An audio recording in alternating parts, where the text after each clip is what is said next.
Friends, white ഫോക്സിന്റെ മറ്റൊരു വീഡിയോയിലേക്ക് സ്വാഗതം. നമ്മളിന്ന് ഞാനും ആദർശമായിട്ടും ഞായറാഴ്ച ആയതുകൊണ്ട് ഇപ്പോൾ വൈകുന്നേരമായി, ഏകദേശം ഒരു 5:30-6 മണിയായി കാണും. തൃപ്പൂണിത്തറ വരെ ഒന്ന് പോവുകയാണ്. അവിടെ എന്തോ ഓണത്തിന്റെ പരിപാടികൾ നടക്കണം എന്ന് പറഞ്ഞിട്ട് നമ്മളിനി പോയി നോക്കിയിട്ടാണ് ഇനി അറിയാനുള്ളത്. ആദർശമായിട്ട് എന്താ കണ്ട നമ്മളെ വണ്ടി എതിർത്തുകൊണ്ട് ഇറങ്ങാൻ പോവുകയാണ് നമ്മളിനി. അപ്പോൾ ഇനി അവിടെ പോയിട്ട് കാണാം എന്തായാലും.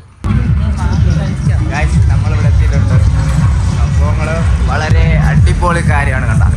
ഇവിടെ കറങ്ങണ സംഭവം, വണ്ടികളൊക്കെ ഓടണ സംഭവം, നിറയെ പോലീസുകാരുണ്ട്. നമുക്ക് തിരിയുന്നിടത്ത് എല്ലാം പോലീസാണ്. കടലെങ്കിൽ കടല. ഇവിടെ എന്തൊക്കെയോ പരിപാടിയാണ്, ഓണത്തിന്റെ പരിപാടിയാണെന്നാണ് തോന്നുന്നത്. ഓണം പ്രമാണിച്ചുള്ള എല്ലാ സംഭവങ്ങളും ഇവിടെ എല്ലാം ഉണ്ട്. നമുക്ക് കാണിക്കാൻ പറഞ്ഞ എല്ലാം നമ്മൾ കാണിച്ചു തരുന്നതായിരിക്കും. പറഞ്ഞ അത്രയും എല്ലാ സെറ്റ് ചെയ്യും. നമ്മളങ്ങനെ കടല വാങ്ങാൻ വന്നിട്ടുണ്ട്.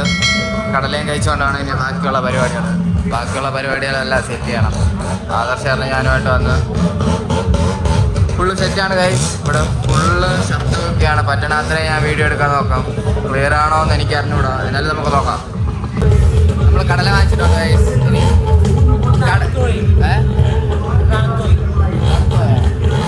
കടല വാങ്ങിച്ചിട്ടുണ്ട് ഗൈസ്. ഇനി കടലയും കഴിച്ചുകൊണ്ടാണ് ഉള്ള യാത്ര. ആദർശമായിട്ട് മാത്രമാണുള്ളത്. ബാക്കിയെല്ലാം സെറ്റ് ചെയ്യണം. നമ്മളങ്ങനെ ഐസ്ക്രീം വാങ്ങാൻ എത്തിയിട്ടുണ്ട്. ഐസ്ക്രീം വേണം. ഞങ്ങളുടെ കടയിലെത്തിയിട്ടുണ്ട്. ഐസ്ക്രീം വാങ്ങിച്ചിട്ടാണ്. പല ഫ്ലേവർ ഐസ്ക്രീംസ് ആണ് കഴിച്ചിട്ടുണ്ട്. ഇങ്ങനെ ഗ്രീൻ ചില്ലിയൊക്കെ ഉണ്ട്. ആദ്യമായിട്ടാണ് കാണുന്നത് ഗ്രീൻ ചില്ലിയൊക്കെ. നമുക്കൊന്ന് ഏതെങ്കിലും ഒന്ന് വാങ്ങിച്ച് ട്രൈ ചെയ്ത് നോക്കണം. അപ്പോൾ അതാണ് പരിപാടി. വാങ്ങിച്ചിട്ട് കാണാം. നമ്മളങ്ങനെ ഐസ്ക്രീം വാങ്ങിച്ചിട്ടുണ്ട്. ഇനി ഐസ്ക്രീം കഴിക്കണം. ഐസ്ക്രീം കഴിച്ചിട്ട് ബാക്കി കുറച്ച് കാര്യങ്ങൾ ഇവിടെ കറങ്ങി കണ്ടിട്ട് നമുക്കിനി പോകണം. അതാണ് പരിപാടി ഗൈസ്. അങ്ങനെ പരിപാടിയെല്ലാം കഴിഞ്ഞ് വന്നിട്ടുണ്ട്. ഇതാ സാധനം കഴിക്കണം, ഒരു ലൈമും കുടിക്കണം, എന്നിട്ട് റൂമിൽ പോകണം. അത്ര അതാണ് പരിപാടി. അവിടുത്തെ ബാക്കിയുള്ള വിശേഷങ്ങളെടുക്കുക. ഫുള്ള് വീഡിയോ എടുക്കാനായിട്ട് ഇവിടെ ഫുള്ള് തിരക്കും. പിന്നെ എന്ന് പറഞ്ഞാൽ ഭയങ്കര പാട്ടൊക്കെയായിരുന്നു.